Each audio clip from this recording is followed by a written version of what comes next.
প্রিয় বন্ধুরা, একজন ইমামকে তার পরিবার মৃত মনে করে জীবন্ত কবর দিয়ে দেয়, কিন্তু কবরের ভেতরেই তিনি জেগে উঠলেন এবং সূরা ইয়াসিন তেলাওয়াত করা শুরু করলেন।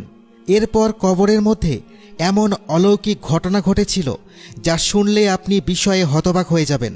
তবে শুরু করার আগে আপনাদের মধ্যে কারা কারা সূরা ইয়াসিন তেলাওয়াত করতে পারেন তারা অবশ্যই কমেন্টে লিখুন আলহামদুলিল্লাহ। ঘটনাটি ঘটেছিল প্রাচীন বাগদাদ নগরীতে। ইমাম নাসিরউদ্দিন রহিমাহুল্লাহ হঠাৎ গুরুতর অসুস্থ হয়ে পড়েন। অসুস্থতার তীব্রতায় তিনি এতটাই দুর্বল হয়ে পড়েন যে একসময় বেহুশ হয়ে যান। পরিবারের সদস্যরা অনেক চেষ্টা করেন, কিন্তু কোনোভাবেই তার জ্ঞান ফেরে না। অবশেষে সবাই ধরে নেন তিনি আর বেঁচে নেই। তারপর তাকে গোসল করানো হয়, কাফন পরানো হয়, এমনকি জানাজাও পড়ানো হয়। তারপর সবাই মিলে তাকে দাফন করে ফিরে যায়। কিন্তু কবরের অন্ধকারে হঠাৎ ইমাম নাসিরউদ্দিনের জ্ঞান ফিরে আসে। চোখ খুলেই তিনি বুঝতে পারেন তিনি জীবন্ত অবস্থাতেই কবরের মধ্যে আছেন। প্রথমে তিনি ভয় পেয়ে যান, হতবিহ্বল হয়ে পড়েন।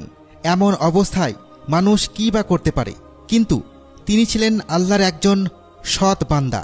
হঠাৎ তার মনে পড়ে যায়, এক হাদিসে তিনি পড়েছিলেন, যদি কেউ সংকটের সময়ে 40 বার সূরা ইয়াসিন পাঠ করেন তাহলে আল্লাহ তাআলা তার বিপদ দূর করে দেন। এই কথাটা মনে পড়তেই তিনি নিজের ভয় ভুলে যান।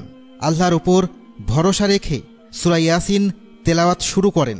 একবার, দুইবার, এইভাবে 39 বার তিনি সূরা ইয়াসিন তেলাওয়াত করেন। ঠিক তখনই তার মনে হয় মাটি যেন নাড়া দিচ্ছে, কে যেন তার কবর খুঁড়ছে।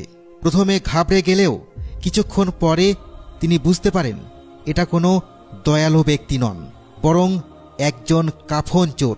চোর এসেছে তার কবর খুঁড়ে কাপড় চুরি করতে। তখন ইমাম সাহেব সাবধানে খুব ধীরে ধীরে 40তম বার সূরা ইয়াসিন তেলাওয়াত শেষ করেন, যাতে করে চোর কিছু টের না পায়। আর ঠিক সেই মুহূর্তে আল্লাহর কুদরতে চোর সম্পূর্ণ কবরটি খুলে ফেলে। ইমাম নাসিরউদ্দিন কবর থেকে উঠে বসেন। এই দৃশ্য দেখে চোর হতভম্ব হয়ে যায়। ভয় পেয়ে সেই চোর সেখানেই অজ্ঞান হয়ে পড়ে যায়। ইমাম সাহেব তখন সিদ্ধান্ত নেন, এই মুহূর্তে শহরে গিয়ে সবাইকে ভয় না দেখিয়ে ভোর পর্যন্ত অপেক্ষা করবেন। ফজরের আজান দেওয়ার সময় তিনি শহরের দিকে রওনা হন। এক এক করে দরজায় কড়া নাড়েন এবং বলেন, আমি ইমাম নাসিরউদ্দিন, তোমরা যাকে মৃত ভেবে দাফন করেছিলে, আমি তখন জীবিতই ছিলাম, কিন্তু বেহুশ ছিলাম। সকালে তিনি মসজিদে সকলের সামনে ঘটনার বিস্তারিত বর্ণনা দেন। সবাই কান্নায় ভেঙে পড়ে।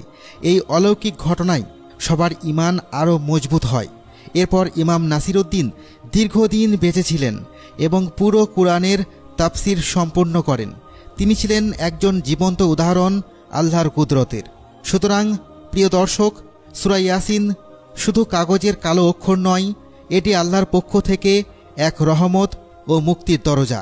তাই আসুন আমরাও আল্লাহর উপর তাওয়াক্কুল করি এবং এই পবিত্র সূরার তেলাওয়াতে অভ্যস্ত হই।